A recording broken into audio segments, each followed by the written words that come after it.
Vlastne Palo, možno som mal, keď som tak prvýkrát začal vnímať, že nejaký Pálo Demitra existuje, tak myslím, že som mal nejakých 14-13 rokov.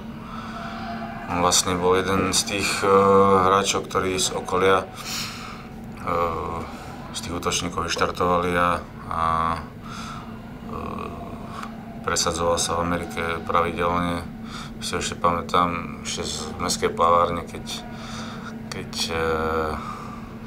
vlastne chodil okolo, reťaze mal zlaté, chodil jak plný čau v tylečku a neviem čo, a ešte mal dlhé vlasy. Takže no a potom vlastne, keď som mal nejakých 16 rokov, tak on vlastne trénoval s Duklou cez leto a ja som vlastne za Duklu hrával, takže sme trénovali spolu a potom sme zostávali na ľade dlhšie trošku po tréningoch a strieľali sme puky a nejaké rady mi dával, takže tak.